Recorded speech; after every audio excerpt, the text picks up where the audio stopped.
আসসালামু আলাইকুম ওয়া রাহমাতুল্লাহি ওয়া বারাকাতুহু। আজকের টাকি মাছ দিয়ে শুকনা বানের একটি মন্ত্র আপনাদের সামনে শেয়ার করছি। অনেকে স্যাং মাছ নামে চেনে, অনেকেই টাকি মাছ নামে চেনে, হয়তো বা শহরের মানুষে টাকি মাছ নামে চেনে, আর গ্রাম্য মানুষ যারা হয়তো চেনে আপনার স্যাং মাছ বলে। আপনারাও ভিন্ন নামে চিনতে পারেন।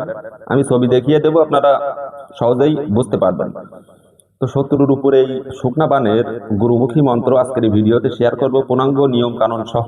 তাই ভিডিওটি প্রথম থেকে শেষ অবধি দেখবেন। যাদের এই বান মারার ইচ্ছা আছে বা এই বান যাদের দরকার, যাদের শত্রু প্রচন্ড শত্রুর জ্বালায় আপনারা কোনো মতেই শান্তি পাচ্ছেন না, শত্রুকে একটু সাজা দিতে চান, একটু শাস্তি দিলে আপনার তো মনে একটু প্রশান্তি আসবে, তারাই আজকের এই ভিডিওতে প্রথম থেকে শেষ অবধি দেখবেন। তাহলে অন্তত একটি কাজ শিখতে পারবেন। আর যাদের জানতে বুঝতে সমস্যা হয়, যদি স্ক্রিনে দেওয়া ইমো অথবা হোয়াটসঅ্যাপ নাম্বারে সরাসরি যোগাযোগ করবেন। আর ভালো কোনো মানুষের উপরে এই বান কিন্তু আপনি প্রয়োগ করবেন না, যদি আপনার শত্রু হয় তাহলেই করবেন। তো আগে মন্ত্রটি বলে দিচ্ছি, তারপরে এটার নিয়ম কানুন সবকিছু বলে দেব। মন্ত্রটি হচ্ছে, যদি কাগজ কলম কারোর কাছে থাকে তাহলে আপনারা কাগজ কলম রেডি করে এটা লিখে নেন, তাহলে আপনার হয়তো পরবর্তীতে আরো সহজ হবে। মন্ত্রটি হচ্ছে, দোহাই কাল ভৈরব, কালো কালো মাসান চেঙ্গুয়া বান, অমুকের পুত্র অমুক অথবা অমুকের কন্যা অমুক। যদি আপনার শত্রু মানে মেয়ে হয় তাহলে অমুকের কন্যা অমুক, যদি শত্রু পুরুষ হয় তাহলে অমুকের পুত্র অমুক। তাহলে আমি প্রথম থেকে আর একবার বলি।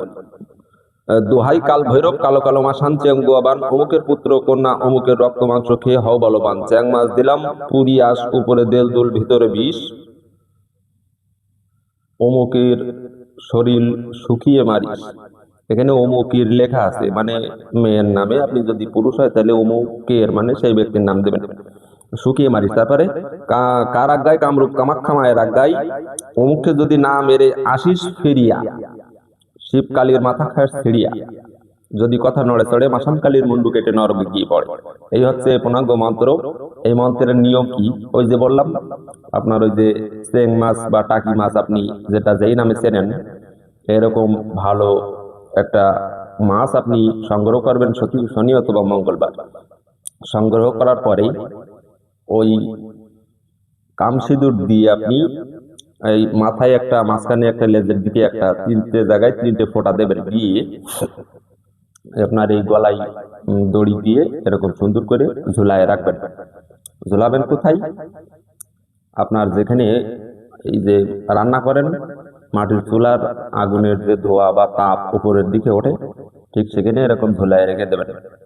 দেখবেন ওটা আস্তে আস্তে আস্তে আস্তে শুকায় একেবারে চিমটি মেরে যাবে, কাঠ মতো হয়ে যাবে, মানে শুকনা মাছের মতো হয়ে যাবে এরকম। কিন্তু এই মন্ত্র কতবার পড়বেন এবং কিভাবে করবেন, কতবার পড়ে ফু দিতে হবে, এটা আমি সকলের সামনে বলবো না, কারণ আমি তো জানি কম বেশি যে আসলে মানুষের মন মানসিকতা কেমন। একান্ত যার প্রয়োজন তারাই এই ভিডিওটি শেয়ার করে চ্যানেলটি সাবস্ক্রাইব করে স্ক্রিনে দেওয়া নাম্বারে আমার সাথে যোগাযোগ করবেন। আমি আপনাকে পূর্ণাঙ্গ নিয়ম ফ্রিতেই বলে দেবো, তবে অবশ্যই ভিডিও শেয়ার করে এসে আপনি আমার সাথে যোগাযোগ করবেন।